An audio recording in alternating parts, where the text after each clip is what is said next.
झालं.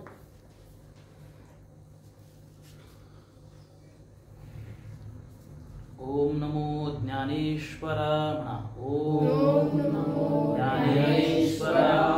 करुणाकरा दयाळा.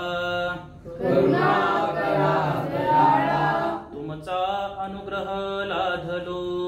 तुमचा अनुग्रह लाधलो. पावन झालो चराचरी. पावन झालो चराचरी. मी कला कुसरी काहीच नेने. मी कला कुसरी काहीच नेने. बोलतो वचने अतिभाविका. बोलतो वचने अतिभाविका. एका जनार्दनी तुमचा दास. एका जनार्दनी तुमचा दास. त्याची आस पुरवावी. त्याची आस पुरवावी. तुमचा अनुग्रह लाधलो. तुमचा अनुग्रह लाधलो. पावन झालो चराचरी. पावन झालो चराचरी. ज्ञानेश्वर महाराज की जय. ज्ञानेश्वर महाराज की जय.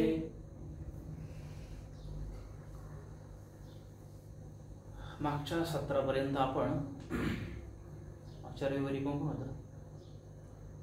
तो होता होता ना? श्रीधर होता. अजून कोण होता? तुम्ही पिन नव्हते? कोण? तू होता? गुरुवारच्या सत्संगाला मंदिरात होता. हा मंदिरात होतं बरोबर. त्याच्या मागच्या गुरुवारी आपण सगळेच होते जवळ. त्यावेळेस अर्जुनाचा आणि भगवंताचा संवाद दुसऱ्या अध्यायापर्यंत आलेला आहे. त्या सत्रात आपण पाहिलं दुसऱ्या अध्यायातला 11व्या श्लोकाचं चिंतन आपण पाहिलं होतं. श्री भगवान वाच. भगवान बोलत होते. असोचानन व सोचस्त्वं प्रज्ञावादांश भाससे. गतासु न गतासुंच नानुशोचन्ति पंडितः. लक्ष कोण आहे आपल्या येऊ द्या नाही. अर्जुनानं भगवंताला विचारलं की आता हे सगळे माझे लाड्याला आलेले आहेत. मी यांच्याबरोबर लागणार. मी हत्यार ठेवतो आणि जातो. त्याच्या अगोदर तू खूप काही बोललेलं आहे ते आपण ऐकलेलं आहे. देवाला सांगितले त्याने की असं होईल तसं होईल. सगळा वर्णसंकर होईल. ह्या स्त्रिया विधवा होतील. पुढं पिंड उदक दानादी क्रिया सगळ्या थांबल्या जातील. मग माझं सगळं पाप माझ्या शरीरावर येईल. या पापातून मला मुक्त कोण करणार? त्यामुळं मला हे राज्य नको. मला हे नको. आता हे झालं राज्याचं. वारंवार काय म्हणतो हे झालं राज्याचं. पण देवाला त्याला लढायला लावायचं नाहीये. देवाला त्याचं कर्तव्य करण्याकरता प्रेरित करायचं. समजतंय? अशापर्यंत आपण चिंतन पाहिलं होतं. आणि मग हे सगळं झाल्यानंतर तो देवाला म्हणतो हे सगळं मी बोलतोय पण नेमकं काय करावं हे मला कळत नाही. मग आता देव बोलायला सुरुवात करतात. सांख्य योग. दुसरा अध्याय कुठला आहे? सांख्य योग. पहिला अध्याय विसरले आहे. अर्जुन विषाद योग. अर्जुन विषाद योग. अर्जुनाला पडलेला संभ्रम. अर्जुनाला निर्माण झालेला भ्रम. विषाद म्हणजे काय? भ्रम, शोक, दुःख असा त्याचा अर्थ होतो.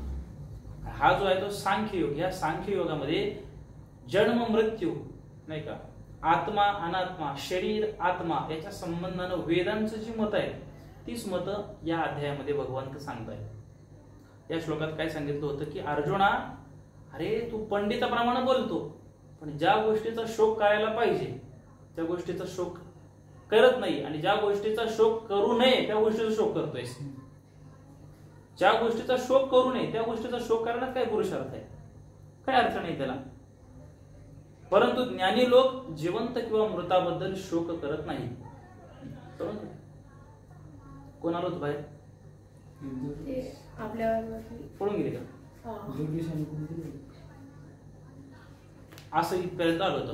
त्याला सांगितलं की ज्ञानेश्वर महाराजांच्या भाषेमध्ये सांगितलं की तुला असं वाटतंय का की तू यांना मारणार आहेस? तू जर यांना मारणार आहेस मग तू जर यांना मारलं नाही तर हे अमर राहतील का? तू जर नाही मारलं तर त्यांना कोण ना कोण दुसरं मारेलच. तुझ्या न मारण्यानं ते काय अमर होतील का? आणि तुझ्या मारण्यानं ते जर मारणार असेल तर सगळ्यांना तू मारणार आहे का जगातला? नाही. अशा संबंधाला त्याला समजून सांगितलं. आता पुढच्या श्लोकामधून आता थोड्या वेळ अर्जुनाच्या निमित्तानं पाहायचे पण अर्जुनाला थोडं बाजूला ठेवायचं आणि आपणच तिथे आहोत अशा रीतीने आपल्याला ज्ञानेश्वरी समजून घ्यायची. काय म्हणतात या श्लोकात? नत्वेवाहं जातु नासं न त्वं नेमे जनाधिपः न चैव न भविष्यामः सर्वे वयमतः परम. भगवान म्हणतात अर्जुना, ज्या काळी मी, तू आणि हे सगळे राजे अस्तित्वात नव्हते असा काळ कधीही नव्हता, आणि भविष्य काळात आपण अस्तित्वहीन होणार असेही नाही. अर्थ समजला याचा? काय सांगतात भगवंत की मी म्हणजे स्वतः भगवान स्वतः अर्जुनाला सांगतात, मी स्वतः, तू अर्जुन आणि हे सगळे राजे, ह्या राजांचं नाही का, हे राजे अस्तित्वात नव्हते असा कधीच नव्हता काळ. आपल्याला जर असं म्हटलं तर पटकन समजेल का? आपण नव्हतोच असा काळच नव्हता. आपला जन्म कधी झाला? एक 20-25 वर्षापूर्वी, 10-15 वर्षापूर्वी, जितकं ज्याचं वय आहे त्याच्या वर्षापूर्वी त्याचा जन्म झाला. त्याच्या अगोदर आपण कुठं होतो आपल्याला ठाऊक नाही. भगवंत म्हणतात की असा काळच नव्हता की तू नव्हता, मी नव्हतो, आपण सदैव आहोत. याचा अर्थ काय? असा काळ नव्हता की हे अस्तित्वात नव्हते. याचा अर्थ काय होतो की ते सगळ्या काळामध्ये होते. लक्ष ना, अनुपलब्धी प्रमाण म्हटलं होतं शास्त्रामध्ये याला. म्हणजे एक गोष्ट सांगितली का दुसऱ्याचा बरोबर अर्थ लागतो. जर तर म्हणतो ना, जर या असं असेल तर ते तसं असणारच आहे. त्या दिवशी आपण म्हटलं बघितलं की जर डोंगरावरती धूर दिसतोय मग त्याला तिथं अग्नी आहे हे सांगायची गरज आहे का? धूर दिसतोय म्हणजे याचा अर्थ काय? कारण अग्नीशिवाय धूर होऊच शकत नाहीये. तो भले असा मोठा पेटत नसेल पण धुमसत तर असेल. तसं इथं काय म्हणतात की ज्या काळी मी, तू आणि हे सर्व राजे अस्तित्वात नव्हते असा काळ कधीही नव्हता. याचा अर्थ काय होतो? आपण सदैव आहोत. अस्तित्व आपलं सदैव आहे. समजतंय? त्याच्या पुढे म्हणतात की भविष्य काळात आपण अस्तित्वहीन होणार असेही नाही. अर्जुनाला शोक झाला आणि यांना मारू कसं? भगवंताला सांगायला, अरे तू मी सगळे आपण सदैव आहोत. भूतकाळातही होतो आणि भविष्य काळात पण आपण असणार आहोत. आता हे ऐकायला आपल्याला सोपं वाटते परंतु ते समजून घ्यायला कठीण आहे. विश्वास कसा ठेवणार याच्यावरती? आपल्याला खात्री आहे का की आपण उद्या असणारच आहोत? आपण पाहतो एखादं मृत्यू झालं, एखाद्याचा मयत झाला, आपण काय म्हणतो, हा संपला, मृत्यू संपला, त्याचं शरीर संपलं म्हणजे सगळं संपलं असं आपल्याला धारणा आहे की नाही? ज्ञानेश्वर महाराज काय म्हणतात, कशा रीतीनं त्याच्यावर या गोष्टीवर विश्वास कसा ठेवायचा आपण आता की आपण याचा एकंदरीत घोषवारा काय आहे की आपण सदा सर्व काळ आहोत. बरोबर? आता आपण म्हणजे कोण हे प्रथम ओळखावं लागेल. कोण आहे? आपली ओळख काय आहे? शरीर म्हणजे मी आहोत का? आपण त्या दिवशी म्हटलं बघितलं, आपण जर शरीराला मी म्हटलं तर बोलताना आपण म्हणतो ना माझं शरीर, असं म्हणतो की नाही? माझं शरीर हे जे म्हणणार आहे तो कोण आहे? आपण म्हणतो हे काय आहे? हात आहे. हा कोणाचा आहे? माझा आहे. हा हात माझा आहे म्हणजे ह्या हातापासून त्याला समजणारा तो मी वेगळाच आहे कोणतरी. हे डोळे माझे आहेत, हा कान माझा आहे, हे नाक माझं आहे. माझं म्हणजे कुणाचं? जर शरीर जर त्याचं आहे तर शरीरापेक्षा वेगळा म्हणतोय कोणतरी की हे माझं आहे. समजतं तुम्हाला? हे शरीर माझं आहे म्हणजे काय झाला, त्याचा स्वामी, त्याचा मालक कोणीतरी वेगळा आहे. जशी आता ही वही वेगळी आहे की नाही आपल्यापासून, ही वही माझी आहे, त्याचा माझा काही संबंध आहे. ती माझ्यापासून वेगळी आहे म्हणून तर तिला मी माझं म्हणू शकत होतो. मीच जर वही असतो तर मी म्हणलो असतो का माझी वही आहे? तसं शरीराचा संबंध नाही. हे माझं शरीर आहे म्हणजे कुणाचं आहे? तर तो जो मी म्हणणार आहे, जो साक्षी, साक्षी म्हणजे कळतं का? साक्षी म्हणजे पाहणारा, साक्षीदार. साक्षीदार आपण म्हणतो, जो पाहतो त्याला साक्षीदार असं म्हटलं जातं. तसं ह्या शरीराला जो पाहणारा आहे, जो आतमध्ये आहे, तो आपल्याला दिसत नाही. आपण किती डोळे मिटा, किती ध्यान करा, दिसत नाही कारण तो अनुभवजन्य आहे, साक्षी स्वरूप आहे फक्त. त्या स्वरूपानं भगवंत म्हणतात की अर्जुना, असा कधीच काळ नव्हता की तू मी हे सगळे राजे नव्हतो. आपण सदैव आहोत, फक्त तुला आता विसर पडलाय ते मला कळतंय. देवाचं म्हणणं समजतंय? आता हे शब्दानं आता समजून घ्या. जेव्हा आपली स्वतःची व्यक्तिगत साधना मोठी होईल, प्रबळ होईल, तत्वचिंतन होईल, नामस्मरणानं, सदाचारानं, सदग्रंथाच्या श्रवणानं, तेव्हा आपली बुद्धी त्या पराकोटीला जाईल. तेव्हा आपल्याला तिथं तत्व उमजते. तुरताच काय या श्लोकाचा अर्थ आपल्याला समजून घ्यायचा. ज्ञानेश्वर महाराजांची बोली. तुम्ही वाचले असेल तर तुम्हाला पटकन लगेच समजेल, आणि जर वाचले नसेल तर तुम्हाला घरी जाऊन वाचावी लागेल. हे वारंवार तुम्हाला तोच हट्ट सांगतो, वाचावी लागेल, मंथन करावं लागेल, 1 नाही 2 नाही 4 वेळा सारखं वाचावं लागेल, तेव्हा त्याचा अर्थ समजेल. काय म्हणतात? अर्जुना सांगेन ऐक, अर्जुना सांगेन ऐक, येथ आम्ही तुम्ही देख, आणि हे भूपती अशेख आदी करुणी. काय म्हणतात? अर्जुना ऐक, मी तुला सांगतो. येथ म्हणजे इथे, आम्ही म्हणजे कोण? स्वतः म्हणजे कोण? कोण सांगते? भगवान श्रीकृष्ण. आम्ही तुम्ही, तुम्ही म्हणजे कोण? अर्जुन. देख, आणि हे भूपती अशेख. भूपती म्हणजे, भू म्हणजे जमीन, पती म्हणजे तिचा मालक, भू म्हणजे राष्ट्र, भू म्हणजे जमीन, भू म्हणजे देश, त्याचा पती म्हणजे कोण? हे राजे. भूपती म्हणजे राजे, राजाला भूपती पण असं म्हणतात. अशा रीतीने पण ज्ञानेश्वरी समजून घ्यायची, एक एक शब्द त्यातला तत्वबोध तर घ्यायचं आहे, पण भाषा पण समजली पाहिजे आपल्याला. ज्ञानेश्वर महाराज म्हणतात, अर्जुना सांगेन ऐक, येथ आम्ही तुम्ही देख, आणि हे भूपती अशेक आदी करून. इथं मी तू हे सगळे राजे सगळे आलेले, आदी करुणी सगळे जे आहे, आदी करुणी. हा आदी करुणी हा जो शब्द आहे ना, इत्यादी म्हणतो ना, एक्स्ट्रा एक्सेट्रा, एक्सेट्रा मध्ये काय आलं? सगळं आलं, इत्यादी इत्यादी. आता जेवणाकरता पदार्थ आहे, काय काय होतं बुवा? आम्ही जेवायला गेलो होतो, काय त्या कीर्तन झाल्यानंतर असा प्रसाद होता, ते ताटात भरलं होतं, असं घरी गेलो आपण सांगितलं आपल्या मित्रांना. त्याने विचारलं काय काय होते प्रसादामध्ये? आपण सांगू त्याच्यामध्ये ना रसगुल्ले होते, लाडू होते, जिलेबी होते, शंकरपाळ्या होत्या, आणि करंज्या होत्या, श्रीखंड होतं, पुरी होतं, आणि अनेक इत्यादी इत्यादी सगळे पदार्थ होते. आता हे 4-5 नावं घेतल्यानंतर त्या पुढच्या माणसाने अंदाज लावायचा की या क्वालिटीचे अनेक पदार्थ त्याच्यामध्ये लक्षात येते. ज्या अर्थी रसगुल्ला आहे, गुलाबजाम आहे, ज्या अर्थी श्रीखंड आहे, त्या अर्थी त्याचे पक्वान नाही, ते त्या उंच दर्जाचा सगळं अन्न पदार्थ आहेत, इतकं लक्षात येतं. तसं आदी करून जेव्हा हे ज्ञानेश्वर महाराज सांगतात की कोण? इथं आम्ही तुम्ही आणि हे भूपती अशेक आदी करुणी. त्या राजांबरोबरच आदी करून म्हणतात, तिथं असलेले जीव जंतू, तिथं असलेली झाडं, वृक्ष, विधी, सगळं जे काही सृष्टी आहे ती त्या आदी करून मध्ये आली. समजलं? ही उभीच आहे. काय आहे ते? नित्यता ऐसेची असून. हे सगळं जे आहे तुम्ही आम्ही नित्यता असंच आहोत, नित्य आहोत आपण. आता हे जेव्हा मी सांगतोय हे फक्त ग्रंथातलं नाही, हे प्रॅक्टिकली आहे. हे आपल्याला सांगतात आपण आपलं जे स्वरूप आहे नित्य आहोत आपण, शाश्वत ज्याला म्हटलं जातं. नित्यता ऐसेची असोनी ना तरी निश्चित क्षया जाऊनी, हे भ्रांती वेगळी करुणी दोन्ही नाही. काय म्हणतात? हे सारे आता आहेत, सतत कल्पांतापर्यंत किंवा त्यापुढेही असेच जिवंत राहू किंवा निश्चित नाश पाहू, एवढा भ्रम दूर झाला की वस्तुतः या दोन्ही गोष्टी खऱ्या नाही. काय?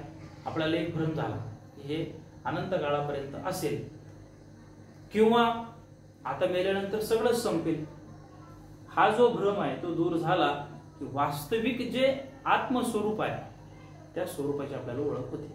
कशी? थोडं पुढे जाऊन बघूया. हे उपजे आणि नाशे ते माया वसे दिसे, एरवी तत्वता वस्तू जे असे ते अविनाशची. जैसे पवन तोय हलविले आणि तरंगाकार जाहले, तरी कवने के जन्मले म्हणू ये तेथ.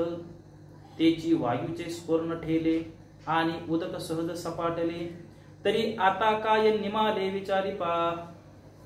आता समजे ज्ञानेश्वर महाराजांनी उदाहरण दिलं. काय उदाहरण दिलं? मुद्दा काय? सिद्धांत काय आहे की आपण सगळेजण शाश्वत आहोत. म्हणजे आपला आज पुढे जाऊन पुढचं बोलू सांगतो की आपला जन्मही नाही आणि आपला मृत्यू पण नाही, सतत आहे. काय आहे? सतत आहे. हा सिद्धांत आहे. आपलं जे स्वरूप आहे तुम्ही आम्ही ज्या मृत्यूला घाबरतो की नाही, मरणाला घाबरतो की नाही? प्रत्येक जण घाबरतो. दुसऱ्या कुठल्या गोष्टीला जरी घाबरत नसला कोणी, मरणाला तर घाबरतो. का? त्या मरणाला घाबरण्याचं कारण काय की आपण मृत्यू झाल्यानंतर हे सगळं जे आहे ते सगळं आपल्यापासून सुटणार, असंच आहे ना भाई. इथंच गंमत आहे. सिद्धांत काय की तुमचा मृत्यू होत नाही, तुमचा जन्म पण होत नाही. हा मधला काळ फक्त भ्रम आहे. आता आपण बोलतोय हा पण भ्रम आहे. आपण फक्त स्वप्नात आहोत हे तत्वज्ञान सांगतं. कसं काय विश्वास ठेवायचा या सगळ्या गोष्टींवरती? जर जाते तुम्हाला समजायला. ज्ञानेश्वर महाराजांनी उदाहरण दिलं आणि काय म्हणतात की जैसे पवन तोय हलविले. तलाव आहे, तळ्यामध्ये काय असतं? पाणी असतं. पाण्यामध्ये मासे असतात. पाणी आहे. जैसे पवने तोय हलविले आणि तरंगाकार झाले तरी कवने के जन्मने मनो येतेथ. पाणी आहे, शांत पाणी आणि एकदम वारा सुटला आणि त्या पाण्यावर आदळला. काय होतं मग त्या पाण्याच्या? लाटा तयार होतात. मग त्या लाटा अगोदर होत्या का? नव्हत्या. पाणी होतं, पण वाऱ्याचा संपर्क झाला आणि काय झालं? लाट तयार झाली. आता ती थोड्या वेळाने वारं थांबलं, हवा थांबली, त्या लाटा काय झाल्या? परत शांत झाल्या. मग तिथं असं म्हणता येईल का आता हा जन्मला आणि हा याचा मृत्यू झाला? तिथं काय झाला? फक्त एक भ्रम काय झाला की हवा आली आणि हवेनं काय झालं? पाण्याला स्पर्श केला आणि त्या पाण्याची लाट तयार झाली. लक्षात येते? हवा आली, हव्यानं पाण्याची लाट तयार झाली आणि हवा गेल्यानंतर पाण्याची लाट परत शांत झाली. इतकंच झालं. आपल्या जीवनात पण हेच वास्तव आहे. आपल्या जीवनाचं पण हेच वास्तव आहे. कुठेतरी मायेच्या संबंधानं आपण आपल्या स्वतःला हे शरीर म्हणून घेतलेलं आहे. आणि जेव्हा हे शरीर संपेल किंवा आपण जो इतरांबद्दल अनुभव घेतो, एखाद्याचं शरीर शांत झालं, त्यातला प्राणशक्ती निघून गेली की आपण काय म्हणतो? हा डेड झाला, हा मृत्यू पावला. पण मृत्यू कोण पावला? शरीर तर तिथंच आहे की, फक्त ते हलत डुलत नाही. म्हणजे याचा अर्थ काय? त्या शरीरातली प्राणशक्ती निघून गेली. प्राणशक्ती निघून गेली, संपली का? ती आहे, फक्त दिसत नाही आपल्याला. त्या पाणी जे आहे ते शाश्वत आहे. ते संपलंय का? फक्त त्याचा प्रवास आला, हवेचा संपर्क झाला. तद्वत आपलं आत्मस्वरूप म्हणजे पाणी. काय आहे? पाणी. आणि या शरीराचा त्याला थोडासा संपर्क झाला का आपल्याला वाटतं लाट कुठली. त्या लाटेला आपण आपलं स्वरूप म्हणून घेतलेलं आहे. आपलं स्वरूप कशाचं आहे? पाण्याचं आहे. हे न संपणार आहे. लाट संपणारी आहे, ती मध्ये मध्ये येईल, मध्ये मध्ये संपेल. समजते ना? समुद्रावर गेलो, आता त्याच्यामध्ये पण गंमत आहे बघा. पाणी आणि लाट हे वेगळं आहे का? लाट ही पाण्याचीच आहे, पाणी लाटीचं नाहीये. इथं अंशी आणि अंश, थोडी वैज्ञानिक भाषा आहे. अंशी आणि अंश. सूर्य कोण आहे? अंशी आहे. आणि सूर्याचा प्रकाश किंवा किरण येतात तो काय आहे? अंश आहे.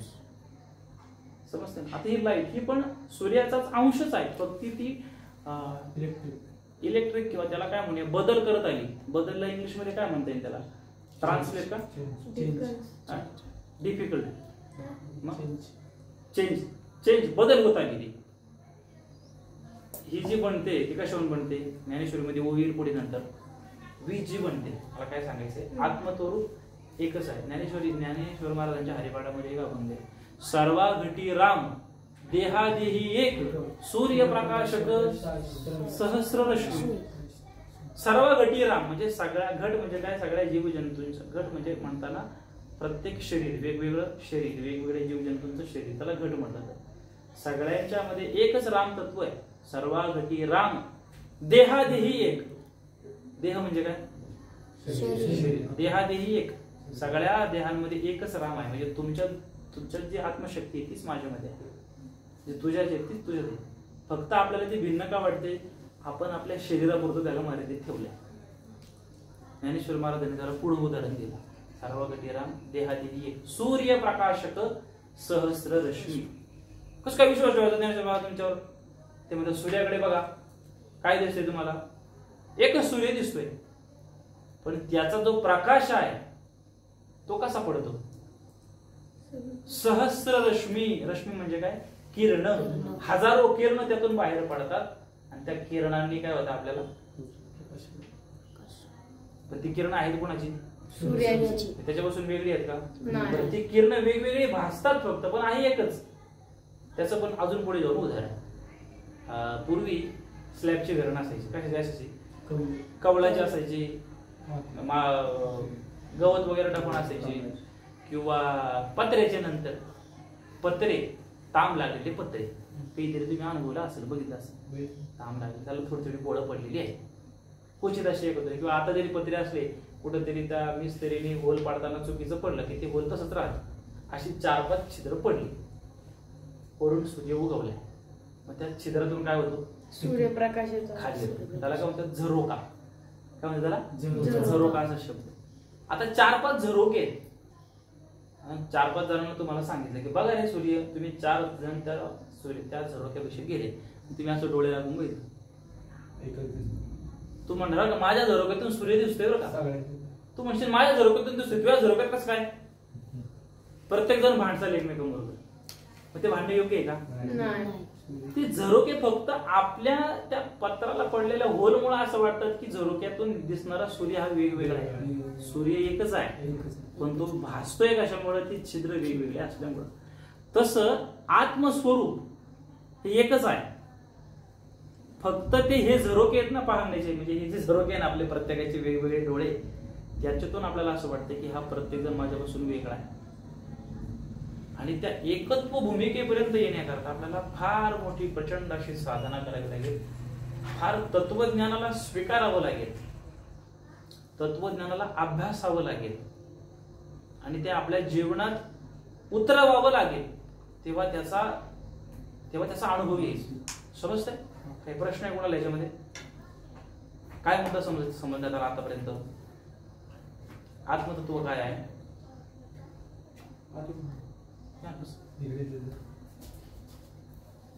आत्मतत्व काय आहे एकदा लक्ष द्या, मी तुमच्याशी बोलतो. एकच आहे, वेगवेगळ्या रीतीने ते काय होते, फक्त भासतंय. हा फंडामेंटल आहे आपला मुद्दा काय चाललेला आहे. ज्ञानेश्वर महाराज काय म्हणतात ते की जैसे पवन तोय हलविले आणि तरंगाकार जाहले, तरी कवलके जन्मले मनो येतेत, तेची वायूचे स्फुरण ठेले आणि उदक सहज सपाटले, तरी आता काय निमाले विचारी पा. काय म्हणतात, ज्याप्रमाणे वाऱ्यापुढे पाणी कंप पावले असता लाटांचा आकार ते पाणीच धारण करते. वारा आला, वाऱ्याच्या संपर्काने पाण्याची काय झाली, लाट झाली. कोणी धारण केली, वाऱ्यामुळे झाली, पण कुणाची लाट झाली तयार केली, पाण्याने धारण केली ना फक्त. मग तेथे लाटा नावाचे वेगळे कोणी जन्माला आलं का, लाट म्हणून वेगळं कोणी आलं का जन्माला, पाणीच आहे. पुढे सहज वारा वाहण्याचं थांबलं आणि तेच पाणी पूर्ववत समपातळीवर शांत झालं. तशा अवस्थेत लाटा दिशेनाशा झाल्या, म्हणून आता मूळ वस्तूचा नाश झाला असं म्हणता येईल का? मूळ वस्तू काय, पाणी. हे अर्जुनाला समजून सांगतात की तू यांना जे म्हणतोयस मी मारणार आहे, हे मारणारे आहेत, काय म्हणतात, तुझ्या हातात नाही, तुझा भ्रम आहे. तो आपल्या जीवनात पण आपण आपल्या मृत्यूबद्दलची कल्पना करतो, हा भ्रमच आहे. जन्माबद्दलची कल्पना करतो, हा भ्रमच आहे. भ्रम म्हणजे समजतं तुम्हाला? काय सांगता येईल भ्रम म्हणजे काय? आता तुम्ही मान हरवले की, तर भ्रम म्हणजे काय? म्हणजे जसं आहे तसं नसणं किंवा तसं न वाटणं, याला भ्रम म्हणतात. हा, दिसतं तसं नसतं, हा भ्रम आहे. किंवा जसं असतं तसं नसतं, जसं नसतं तसं असतं असं वाटणं, समजतंय? याला भ्रम म्हणतात.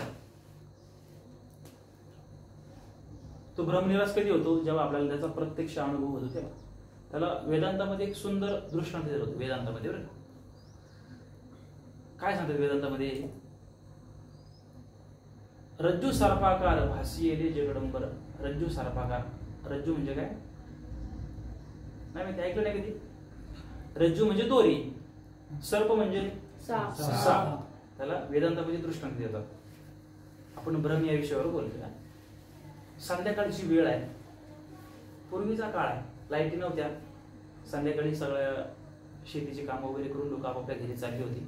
आणि एक शेतकरी शेतावरून घरी चालला होता. पूर्वीच्या काळी असं छोटा छोटा रस्ता होता, पायवाट असायची, आजूबाजूला झाडं पूर्ण असायची. आणि असं त्या सांज वेळेला सूर्य मावळायला लागलेला आहे, पूर्ण प्रकाश पण नाहीये, पूर्ण अंधकार पण नाहीये, थोडं थोडं अस्पष्ट दिसते, अशी त्यावेळेची परिस्थिती डोळ्यासमोर चित्र आणा. आणि तो चालत चालाय आपला, गाणं गुणगुणत चाललं, रामकृष्ण हरी म्हणत चालता चालता चालता आला ना, असा रस्त्यामध्ये आला ना, अचानक हर साप, घाबरला.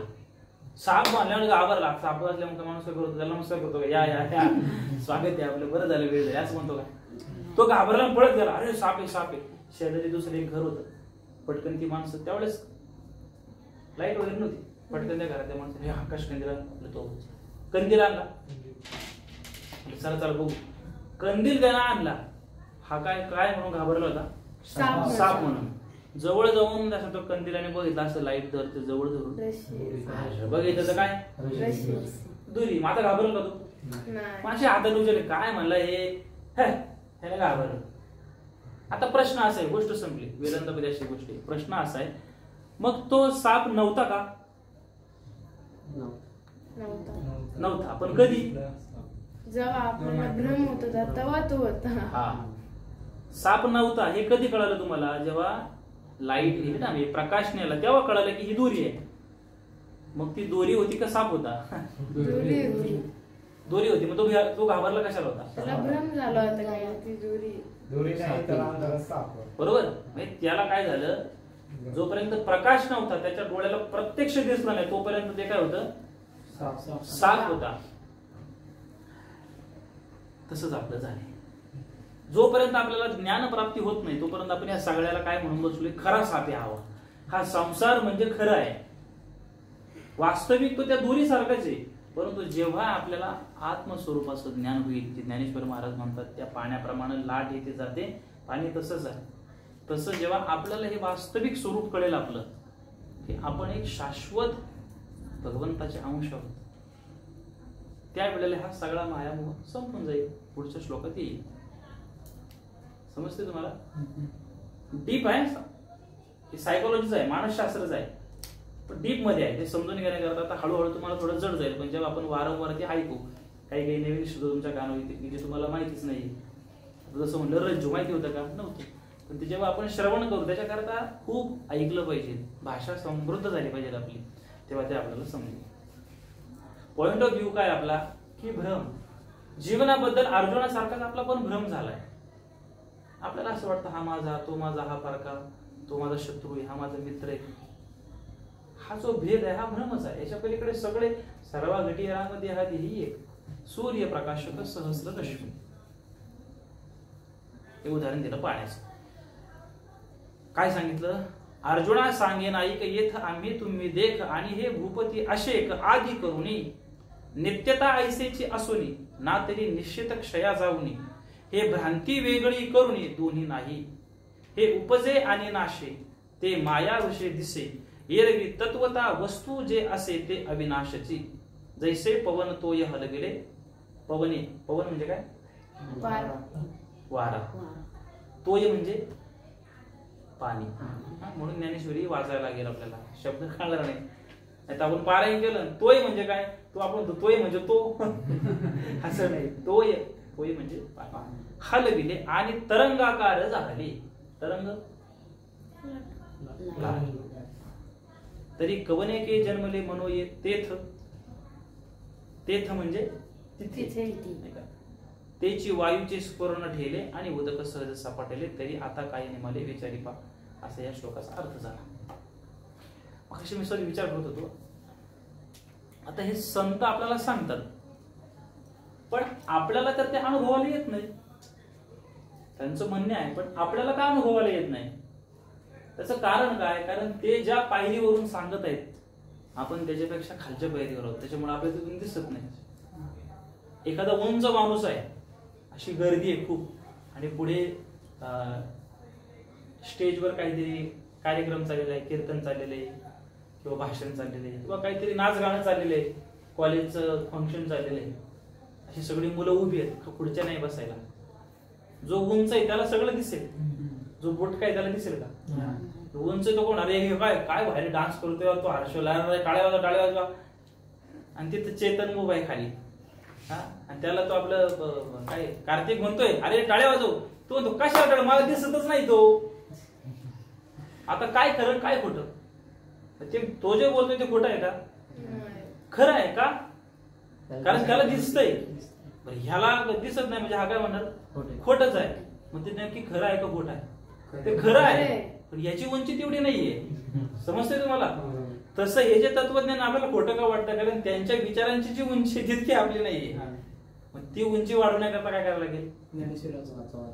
ज्ञानेश्वरी किंवा म्हणजे सदग्रंथ वाचावे लागतील, ऐकावे लागतील, चांगल्यांच्या संगतीत बसावं लागेल, तेव्हा हळूहळू ते समजेल. असं मोबाईल घेऊन लगेच समजणार नाही आपल्याला. समजतंय? दुसरं एक उदाहरण त्याला दिलं जायचं. मी फार छान वाचलं होतं.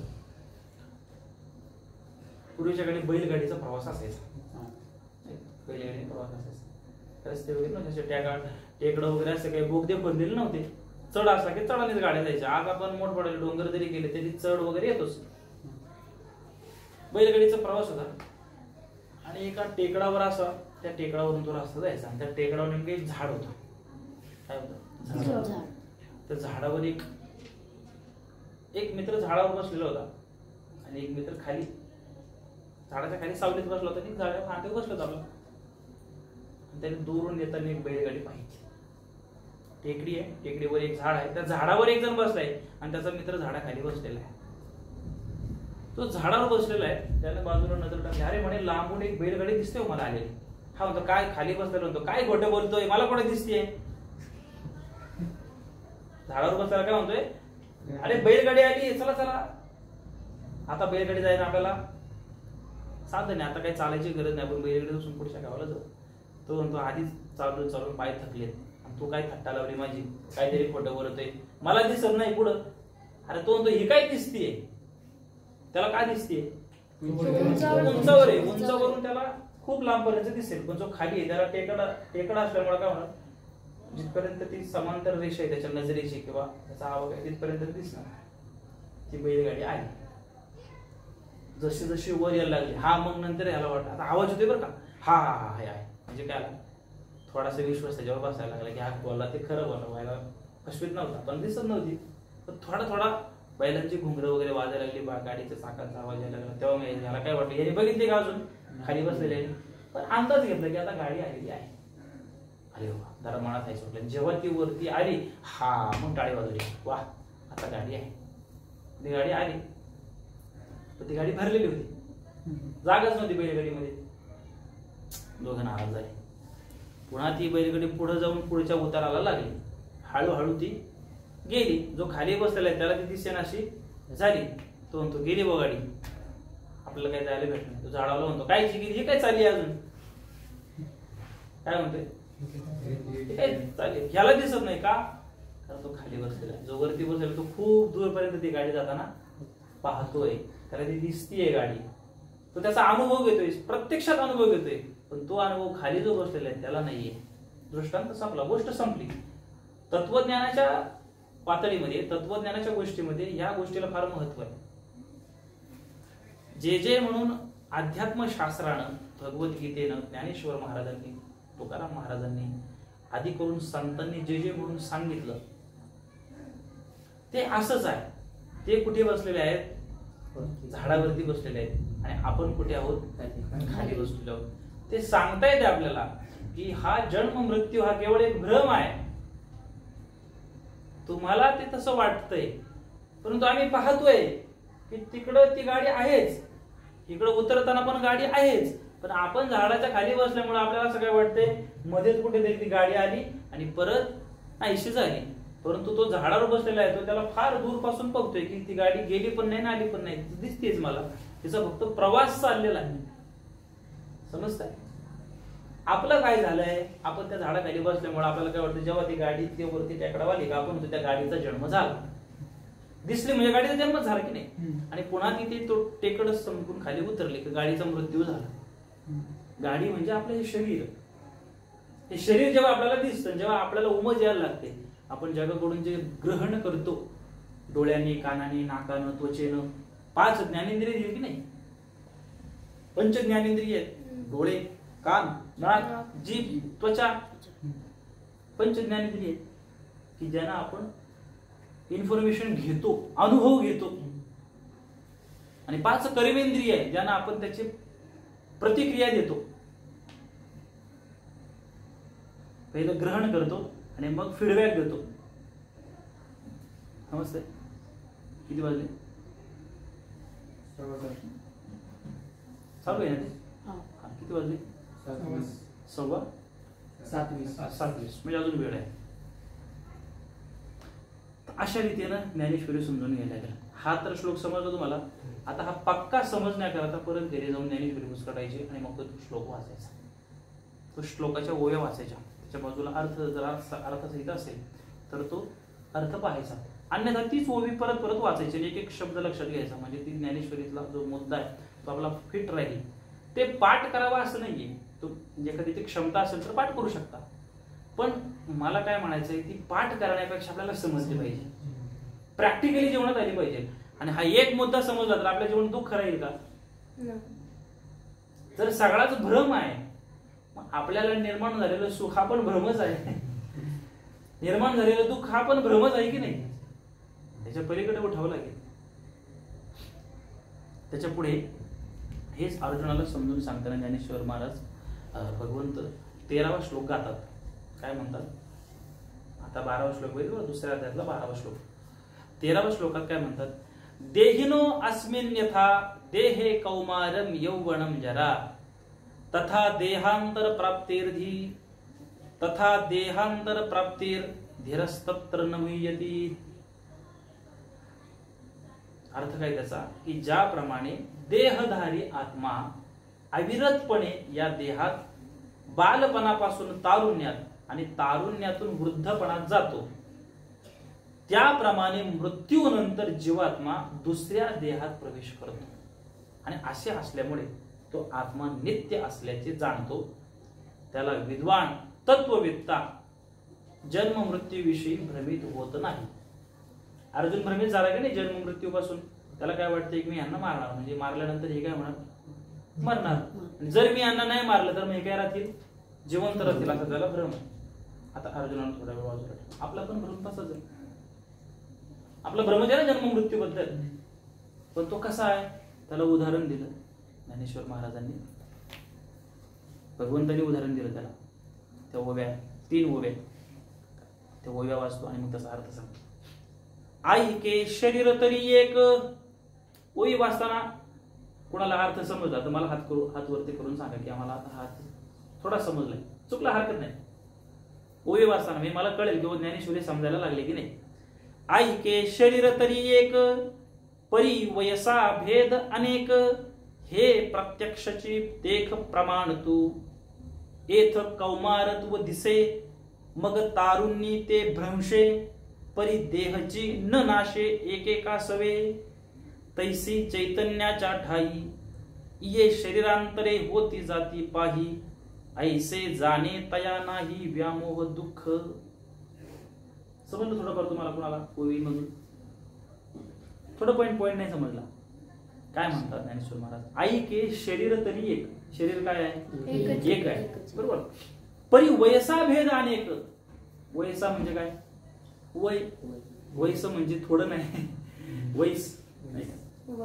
वयसा, वयसा म्हणजे काय? वय. शरीर एकच आहे.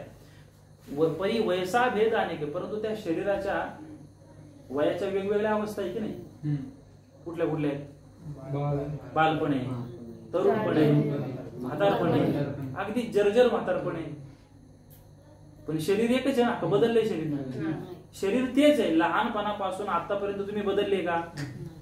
शरीर तेच आहे, फक्त त्याच्यामध्ये त्या आकारामध्ये बदल होत गेला. म्हणजे लहानपणी पाळण्यात तुम्ही मावत होते, आता मावाल का?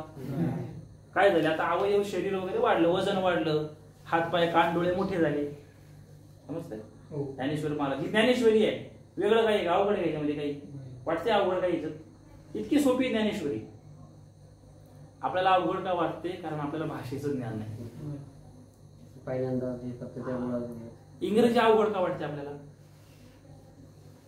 भाषेत जास्त आपल्याला कळतच नाही ना. तशी ती सोपीच आहे. मराठीत बोललं तर पटकन समजतं. का? कारण त्याचा मिनिंग काय होतो, त्या शब्दाचा मिनिंग काय होतं हे आपल्याला लवकर कळतं. आता ज्ञानेश्वरी अवघड वाटण्याचं कारण काय माहिती का? त्यातल्या तरुण पिढीला अवघड का वाटतं? अरे ती समजत नाही म्हणून. आपण ती समजत नाही याचं कारण काय? वाचलीच नाही. पहिला मुद्दा तो वाचलीच नाही. दुसरा मुद्दा काय? त्या भाषेचं भाषेचं आकलन करून घेतलं नाही आपण. आपली जी समृद्ध परंपरा आहे आपल्या वाडवडिलांची तिकडे आपण दुर्लक्ष केलं. आपल्याला असं वाटलं हे सगळं म्हातारा माणसाचंच काम आहे. ज्ञानेश्वरी कधी वाचायची? म्हातारापणा. आता मला सांगा ह्या मागच्या ओबीचा जो अर्थ आपण पाहिला, हा म्हातारपणामध्ये समजून काय फायदा आहे? जे दुःख आपल्याला जीवनात आता आपण अनुभवतोय ते उत्तर वया अख्खं आयुष्यभर दुःख सहन केलं आणि शेवटी कळलं की अरे हा तर भ्रम होता. काय अर्थ आहे का? तो जर आत्ताच कळला मग येणारे दुःख आपल्याला होणार नाही ना. जर तो भ्रमच आहे, त्या बैलगाडी सारखं बघितलं भ्रमच आहे. त्याला अजून एक उदाहरण देतो मी, परत इथे येतो बरं का. आठवलं मला. तुम्हाला हे माहितीये का मृगजळ? मृगजळ नाही ऐकलं कधी? हे इंग्लिश मुळे वळाला. मृगजळ माहिती नाही? वाळवंटात जर कधी गेलो आपण डिस्कवरीला वगैरे पहा किंवा स्वतः गेले असेल वाळवंटात, सगळीकडे काय असते? वाळवंट. फार दूरवर नजर टाकली तर काय वाटतं? पाणी वाटतं का नाही? आता आपल्याकडे पण उन्हाळ्यात सुद्धा नाही, रस्त्यावरती सरळ रस्ता एकदम एका लेवल मध्ये, फार लांब नजर टाकली कसं वाटतं? आधी तर पाणी हो पुढं भास. That's the point. मृगजळ म्हणजे काय? भास. ते आहे का? पण भासतंय, याला माया म्हणतात. हा मृगजळ. मृग म्हणजे हरिण, जळ. हरण रानातले काय होतात? भुलतात, ताणीने व्याकुळ होतात, त्यांना लांब पुढे तरी काही आपल्यासारखंच पाणी दिसत. आता माणसाने शोधलं की हा भ्रम आहे, पण त्या जनावराला काय करणार? ते जातं पळत पळत पुढे जातं. जसं जसं पुढं तसं तसं ते पाणी लांब लांब लांब लांब जात. हा मृगजळच आहे ना. हे मृगजळ आहे. हा संसार म्हणजे मृगजळच आहे. आपल्याला असं वाटतं उद्या सुख होईल, उद्या सुख होईल, उद्या सुख होईल. एवढा मी 5वी पास झालो का मग काय मजाच. 7वी पासून 8वीला गेलो का मग काय कारल्याच्या शाळेत तर मजाच मजाच, भाऊ माळवण्याच्या शाळेत, लोणावळ्याच्या शाळेत मजाच मजा. होई की नाही? असं वाटत होतं की नाही? कोणाकोणाला वाटत? सगळ्यांना वाटत होतं. कधी एकदा ती शाळा संपत्ती आहे, कधी मी या मराठी शाळेतून जातोय. मराठी शाळेसारखी मजाच नाही. हे कधी कळलं? म्हणजे तो तेव्हा काय होत ते सुखाच्या बाबतीत मृगजळ होते की नाही? फ्रीली बोलू शकता. सुखाच्या बाबतीत काय होतं? मृगजळ होतं. आता असं वाटतंय यायला कधी मी कामाला जातोय, नोकरी जातोय, काहीतरी व्यवसाय करतो, पैसे माझ्याकडे कधी येत आहेत, हे काय नसतं अभ्यास करा, इकडे जा तिकडे जा. That's the point. पण हे कधी कळलं? जेव्हा आपण ते सगळं उपभोगून इथं आलो, आपल्याला कळलं की अरे आपण ते करत होतो त्यावेळेस ते चुकीचं होतं. खरं तर तेच सुख होतं. आता जे आहे आता इथून आपण पुढच्या 10 वर्षाचा विचार करतोय आणि 10 वर्षानंतर गेल्यानंतर आपण परत म्हणाला तो काळ भारी होता, ते महाराजांकडे जात होतो आपण, राव ज्ञानेश्वरीचं काय सांगायचे महाराज, आणि आपण त्यावेळेस लक्ष दिलं नाही. खरं काळ तोच होता. हे कधी बोलणार? 10 वर्षानंतर. मग या मधल्या 10 वर्षाची फरफट होऊ नये याच्याकरता आत्ताच्या गोष्टीला महत्व दिलं पाहिजे की नाही? तसंच मला म्हणायचंय ज्ञानेश्वरी जी आहे ती फार वयस्कर झाल्यानंतर वाचण्यात फायदा काय? त्यावेळेस आपल्याला गीतेतून कळणार, ज्ञानेश्वरीतून कळणार की हे जीवनाकरता खरं नाहीये, हे जीवनाकरता योग्य नाहीये. त्यावेळेस आयुष्य संपलेलं आहे. Time is a money. वेळ ही अत्यंत महत्वाची. आता जे बाकीचे नावं ठेवतात किंवा या गोष्टींकडे काय करतात? दुर्लक्षित करतात. नावं ठेवण्यापेक्षा दुर्लक्षित. त्यांना याचं महत्व नाही. याचं कारण काय? त्यांनी अनुभवलेलंच नाहीये, त्यांनी वाचलेलंच नाही नेमकं काय आहे त्याच्यामध्ये. त्यांचा भ्रम आहे की हा फक्त उतार व्याध करण्याचा खेळ आहे. अजिबात नाही. अध्यात्म परमार्थ ही तारुण्यात करण्याची गोष्ट आहे. आणि अध्यात्म परमार्थ म्हणजे काय? देव नाही म्हणजे भजन करणं म्हणजे परमार्थ नाहीये. त्या भजनातून आपल्या जीवनात सदाचार येणं हा परमार्थ आहे. आपलं जीवन निर्व्यसनी राहणं, आपलं जीवन सदाचारी राहणं, आपल्या जीवनात सत्याच्या आधाराने आपण जगणं, सगळ्यांचा आदर सन्मान करणं, चुकीच्या गोष्टीला विरोध करण्याचं आपल्यामध्ये सामर्थ्य येणं, आपला देव देश राष्ट्र धर्म कार्य याच्यामध्ये आपण सक्रिय असणं, आपल्या स्वतःबद्दल जागरूक राहणं, आपल्या कुटुंबाबद्दल, आपल्या मित्रपरिवार नातेवाईक या सगळ्यांच्या बाबतीत आपल्या अंतःकरणामध्ये एक आदरभाव, प्रेमभाव, आपुलकी, स्नेह असणं, हाच तर अध्यात्म आहे. हाच तर परमार्थ आहे. पण तो उतार वयामध्ये करून फायदा काय? समजते तुम्हाला? म्हणजे आयुष्यभर चोऱ्या करायच्या आणि शेवटी मग वय झालं का नाही बाबा आता पुण्यकर्म केलं पाहिजे, फायदा आहे का काही? आयुष्यभर चांगलं कर्म केलं तर त्याचं फळ मिळेल की नाही. झाडाला फळ कधी येतील? जेव्हा आपण त्याला लावू, त्याला पानं फुलं घालू, ते खूप वाढवू, त्याचं संरक्षण करू, मग त्याची फळं येतील. लक्षात येते? तसं आपल्या जीवनामध्ये आता आपण चांगलं म्हणजे जसं झाडाचं रक्षण करतो तसं आपल्या विचारांचं चांगल्या रीतीने रक्षण केलं तर त्या विचारांना चांगली फळं येतील. समजते तुम्हाला?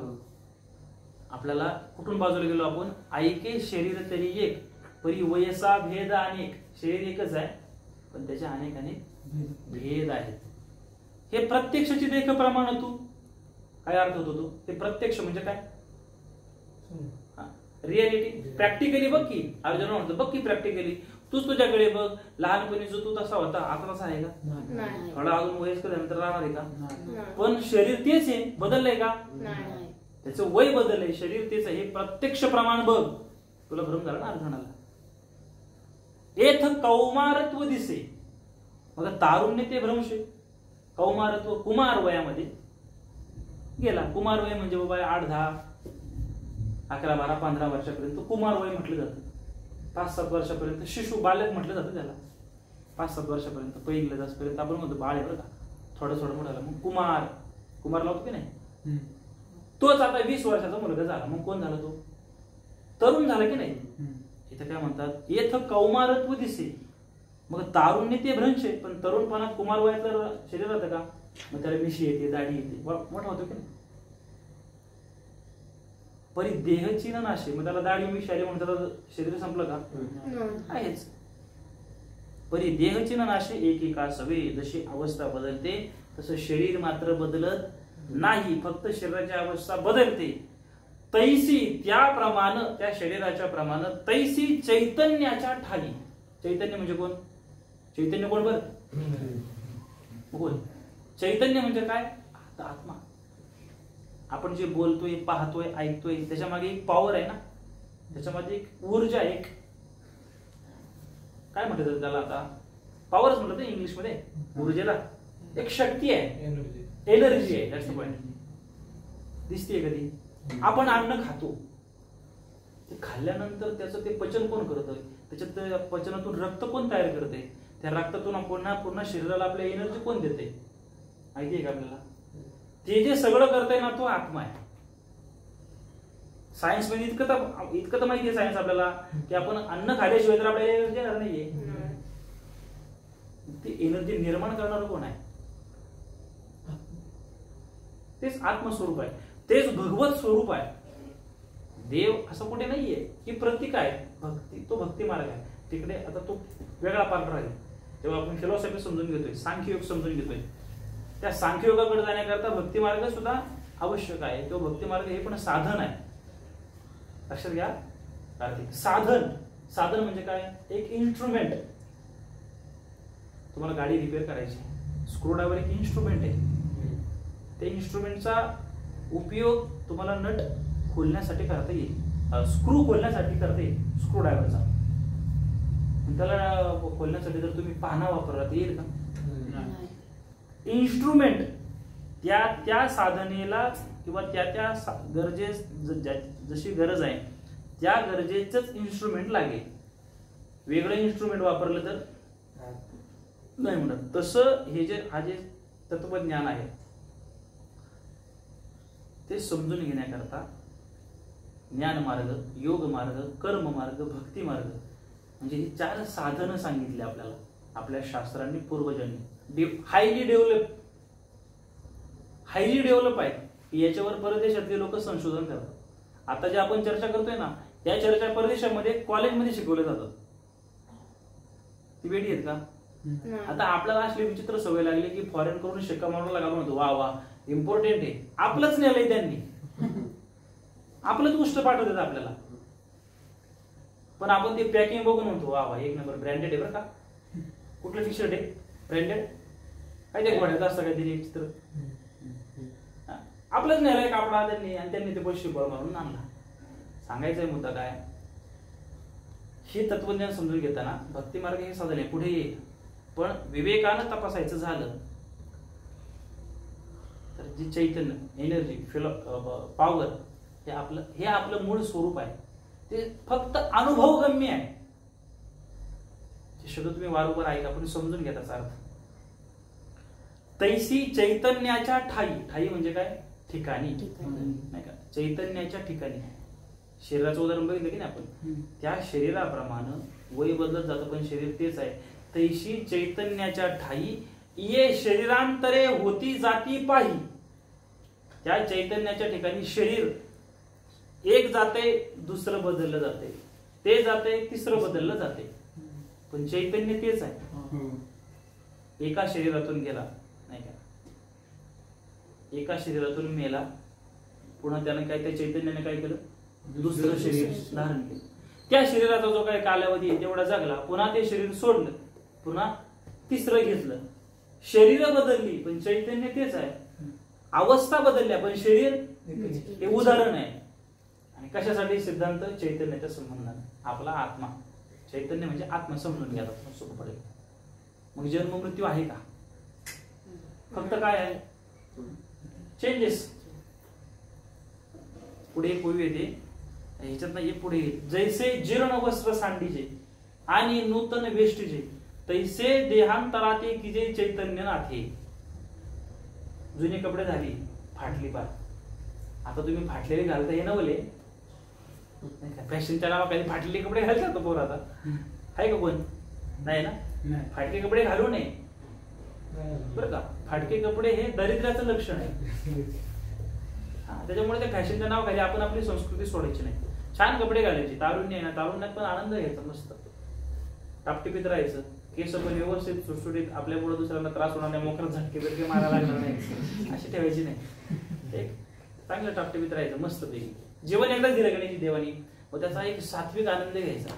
सात्विक आनंद, चांगलं खायचं, चांगलं प्यायचं, चांगल्या कपडे लत्त घ्यायचा, चांगला अभ्यास करायचा, चांगल्या विचारांमध्ये, चांगल्या विचारांच्या संगतीत राहायचं, मस्त त्या तारुण्याचा पण एक आनंद घ्यायचा. पण वेगळ्या अंगाने घ्यायचा त्याला अर्थ नाही. समजतंय? एक आत्मिक आनंद घ्यायचा. कुठे काय बोलत होतो आपण? पॉईंट पद आपला चैतन्याच्या ठाई जैसे जीर्ण वस्त्र सांगितले. जीर्ण म्हणजे काय?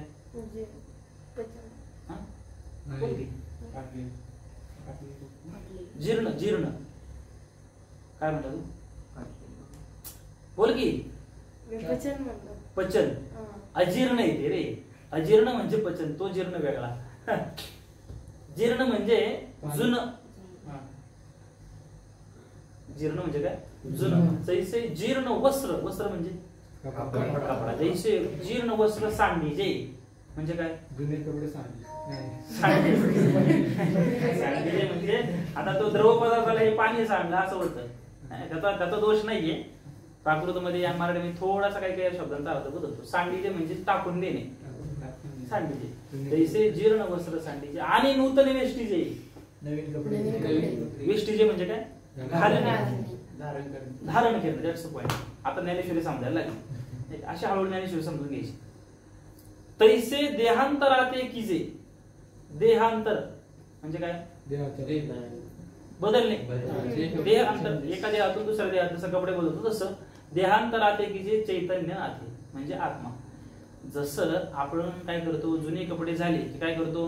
टाकून देतो आणि नवीन धारण करतो. का? कारण ती जुनी झाली, ती आता काही कामाची राहिलेली नाहीये. फार इरलेली आहेत, फाटलेली आहेत, कुठं थिगडं लागलेली आहेत, त्याला काय अर्थ काय? मळलेली आहेत. आवडतात का ते आपल्याला? नाही आवडत. मग ते आपण नवीन घेतो. तसा आपला जो आत्मा आहे तो काय करतो? हे शरीर जीर्ण झालं, जुनं झालं की आता त्याला डोळ्याने दिसत नाही, कानाने ऐकायला येत नाही, तोंडातून लाळ गळते, तोंडात दात नाहीये, शरीर थरथर झाले, असं वाकलंय, काठी घेऊन चालतोय, असं वृद्धापकाळ आला की तो जो आत्मा आहे तो काय करतो? ते शरीर जुन्या कपड्याप्रमाणे टाकून देतो आणि मग त्याच्या कर्म जे काही साचलेले आयुष्यभराचं त्या कर्मानुसार त्याला पुढचा जन्म मिळतो. मग नवीन मिळवताना आनंद असतो का दुःख असतं? कुठलीही गोष्ट नवीन मिळवताना. मग मृत्यू जेव्हा होतो तेव्हा एक देह सोडून नवीन देह धारण करायचा आहे ना, मग त्यावेळेस दुःख कशाला पाहिजे? नवीन भेटणार आहे ना. समजतंय का तुम्हाला? मग त्याचा स्वीकार करावा, त्या भ्रमातून बाहेर यावं. आपण का गेलो इतक्या सखोलामध्ये? इथं ज्ञानेश्वर महाराजांनी आपल्याला सांगितलं की अर्जुनाला जो भ्रम झालाय तोच भ्रम तुम्हाला झालेला आहे जन्म मृत्यूच्या बाबतीत. वास्तविक जन्मही नाही, मृत्यू नाहीये, फक्त हे काय आहे?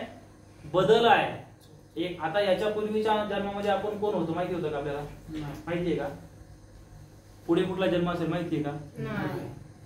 हे मध्ये कुठेतरी आपल्याला दिसतंय फक्त पाण्याचा बुडबुडा. हवेची लाट आली, हवेची लाट आली, परत ती लाट शांत झाली. आता सध्या आपण लाट आहे. आपण काय आहोत? लाट आहोत. पण ते वारं थांबलं म्हणजे चैतन्य स्वरूप बाजूला झालं का ते काय होणार? शांत होतं. आपण बदललेलो आहोत का? नाही, फक्त मध्ये कुठेतरी भासतंय. ही फिलॉसॉफी आहे, हे तत्वज्ञान आहे, ही ज्ञानेश्वरी आहे. त्या अर्जुनाच्या निमित्तानं, भगवंताच्या संवादाच्या निमित्तानं ही फिलॉसॉफी आपण वाचणं, त्याच्यावर मनन करणं. ही एक गोष्ट सांगितली तुम्हाला. याच्यावर तुम्हाला प्रत्येकाला एक वेगवेगळ्या रीतीने आकलन झालंय. त्याच्यावर मनन करणं. मनन म्हणजे काय? तुम्ही स्वतःशीच त्याचा संवाद करणं. कसं काय योग्य आहे का? हे बरोबर आहे का? कसं काय करता येईल? हा जो तर्क विचार चालतो त्याला मनन म्हणतात. आणि मग तो मनन केल्यानंतर त्याच्यातून जे आपल्या कल्याणाचं आहे त्याचा स्वीकार करावा. जर काही समजत नसेल तर पुन्हा जाणकाराला विचारावं. त्यांच्याकडनंही नाही मिळालं तर अनेक वेगवेगळ्या रीतीने शोध घ्यावा, पुन्हा ग्रंथामध्ये डोकवावं आणि हळूहळू ते तत्व जे आहे ते जाणून घ्यावं. तर आपल्या जीवनात सुख, शांती, समाधान मिळेल. अन्यथा आपण कितीतरी वेळा मी म्हटलंय प्रवचनातून, जनावर आणि आपल्यामध्ये काही फरक आहे की नाही? हे की नाही? बाहेर जा, मग काय त्या दिवशी म्हैस चरत होती, त्या म्हैसीमध्ये आणि आपल्यामध्ये काही फरक आहे की नाही? आहे ना? काय फरक आहे सगळ्यात महत्वाचा? बऱ्याच जणांनी बरेच उत्तर दिली. काय म्हणले? तिला 4 पाय, आपल्याला 2च पाय. ठीक आहे, फरक आहे, पण स्थूलातला आहे. म्हणजे तिचे कान लांब आहे, आपले कान बारीक आहे. तिला शेपूट आहे, आपल्याला शेपूट नाहीये. तिचं शरीर आडवं आहे, आपलं उभं आहे. असे सगळे आता बालक बुद्धीने सगळ्यांनी उत्तर दिली. मुद्दा हा आहे, जेव्हा आपण तत्वज्ञानाचा अभ्यास करतो त्या शरीराला सोडून द्या. इतर जीवजंतूंमध्ये आणि आपल्यामध्ये, इतर प्राण्यांमध्ये आणि आपल्यामध्ये विशेष फरक आहे. कशाचा? विचार शक्ती. जर त्या विचारांनी आपण आपलं जीवन बदलवलं नाही तर आपण मनुष्य म्हणून ठरत नाही. समजते ना? आता काल परवा ती किती वाईट बातमी आहे. मुंबईला बदलापूरला लहान मुलीवर अत्याचार झाला. 2 मुलींवरती अत्याचार केला त्या नालायक माणसाला. मला हे सांगा, ते माणसाचं कृत्य आहे का? जनावराचं पण नाहीये. आपण त्यांना म्हणतो काय जनावरासारखा माणूस आहे, पण जनावर कधी बलात्कार करत नाही. जनावरांचा एक ऋतू काळ ठरलेला आहे. आता तुम्ही तरुण आहात, तुम्हाला समजायला लागले थोडं थोडं. तुम्हाला हे सांगतोय, ज्ञानेश्वरी, गीता, भागवत का ऐकायचं आपल्याला? तर आपलं सदाचार संपन्न जीवन असलं पाहिजे. आपलं जीवन आचारशील असलं पाहिजे. समजतंय? आपल्या जीवनात नीती, धर्म, मूल्य याचा अधिष्ठान पाहिजे. ते कुठून मिळेल? त्या सत्संगातून मिळेल. आपण जर चुकीच्या लोकांमध्ये संगतीत राहिलो तर तसले वाईट विचार येतील आणि शेवटी जीवनाची हानी होईल. समजते तुम्हाला? अध्यात्म परमार्थ म्हणजे बाबा जेवढं जाऊन रोज आरती घेणं असं नाहीये. तो एक टप्पा आहे भक्तीच्या विकासाचा. पण मुद्दा काय आहे की ते सगळं का करायचंय? तर आपलं जीवन पवित्र ठेवण्यासाठी, वाईट मार्गाला लागावं नाही म्हणून. आपलं जीवन वाईट मार्गाने जाऊन. वाईट मार्ग म्हणजे काय? की ज्यांना आपल्या स्वतःची हानी आणि इतरांची पण हानी आहे. समजते तुम्हाला? याच्याकरता ज्ञानेश्वरी आहे, याच्याकरता गीता, भागवत आहे. तर तुम्ही अभ्यास करायचाच, पण केवळ तुम्ही चांगले होऊन फायदा आहे का? एकटा माणूस चांगला झाला, 100 माणूस वाईट आहे. काय चांगलेपणाचा उपयोग आहे?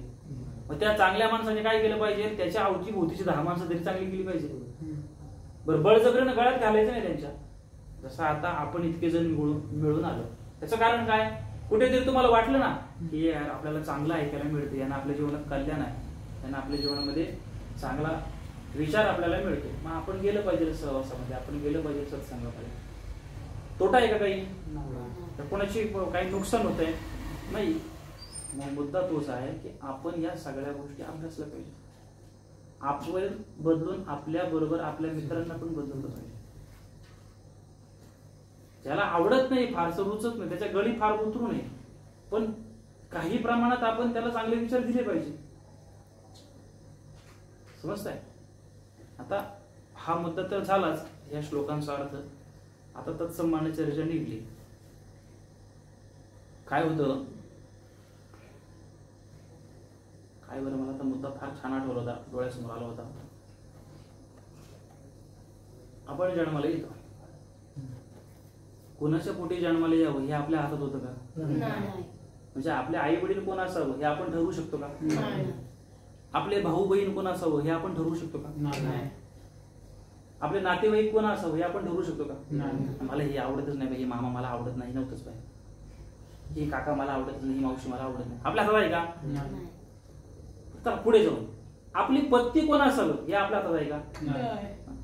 काही प्रमाणात आहे, काही प्रमाणात नाही. पूर्वीचा काळ बघितला तर तेव्हा नव्हतं हातात, कारण तेव्हा लग्न कोण ठरवायची? वयस्कर मंडळी ठरवायची. आता फार विचित्र झाले, त्याच्या ओळख काही पण 50-50, काही आपल्या पसंतीवर आहे, काही आपल्या पसंतीवर नाही, घरच्यांच्या पसंतीवर आहे. पण आपले मित्र कोण असावे हे मात्र आपल्या हातात आहे की नाही? किती टक्के? 100%. आपले मित्र कोण असावे, आपले मित्र कोण असावे हे कोणाच्या हातात आहे? सगळं आपल्या हातात आहे.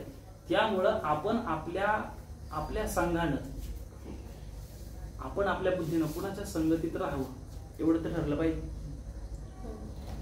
ठीक आहे, आपण कुणाच्या संगतीत असलं पाहिजे इतकं आपल्याला कळू शकतं. तेवढं सुद्धा जर आपल्याला योग्यरित्या करता येत नसेल तर मात्र आपल्यासारखे मूर्ख आपण म्हणून कुणाच्या संगतीत राहायचंय आणि कुणाच्या संगतीत राहायचं नाही हे ठरवणारे कोण आहे? आपण म्हणजे कोण? तुम्ही स्वतःच आहात. ते तुम्हाला ठरवायचे कोणाच्या संगतीत राहायचं, कोणाच्या संगतीत नाही राहायचं. त्यामुळे आता तसंच संग आपण थांबू. किती वाजले आता? आजचा सत्संग थांबू.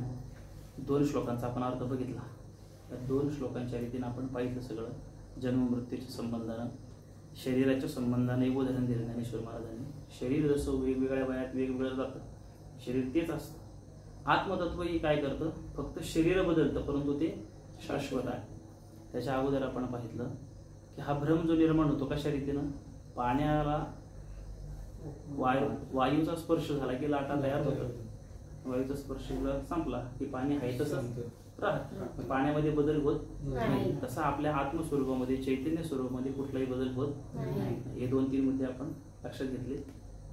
त्याचबरोबर बाकीच्या सगळ्या काही गोष्टीच्या थोड्या जीवनाच्या संबंधानं होते त्या पहिल्या. काय कोणाला प्रश्न? आपण थांबू. पुढच्या गुरुवारी सगळेजण तुम्ही या. येताना एकटे नाही यायचं. काय करायचं? एक मित्र आपलं घेऊन यायचं. त्याला कन्व्हिन्स करायचं चांगल्या विचारांसाठी. आणि फक्त इथं ऐकून जायचं नाही, घरी गेल्यानंतर पण हप्ताभरात किमान ज्ञानेश्वरी उचकटली पाहिजे, वाचली पाहिजे, तर आपल्याला समजेल. ठीक आहे, थांबू. एक मोठा श्वास घेऊन, दीर्घ श्वास घेऊन 3 वेळा ओंकाराचा जप करू, बसायला घेऊ आणि आपण सुट्टी घेऊ.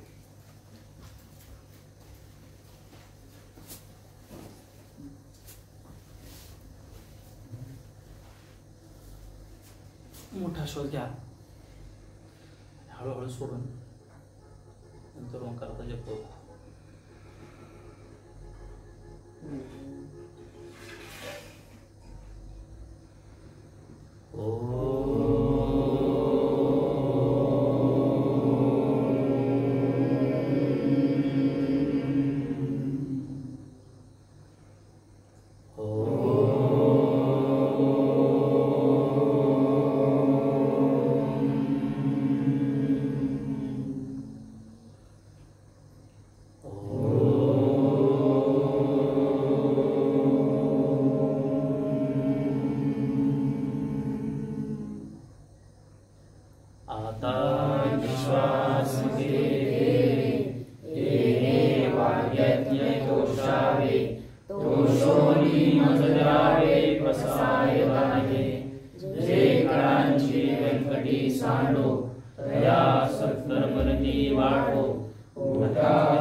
चला यादव चैतना चिंतामणीचे गाव बोलते जय अर्णव विभूषणांचे चंद्रमे जय लांछन मातंग जय तापहीन हे सर्वाही सदा सज्जन स्वयदेव होतो किंबहुना सर्वसुखी पूर्ण होणे निरोगी भजितो आदि पुरुषी अखंडित आणि ग्रंथोपजीवी विशेष योगी दृश्य विजय हो आवेजे एकमणे श्री विश्वेश्वराओ हा होई दान बसाओ येणे वै ज्ञान देवो सुखिया झाला येणे वै ज्ञान देवो सुखिया झाला येणे वै ज्ञान देवो सुखिया झाला हरि ओम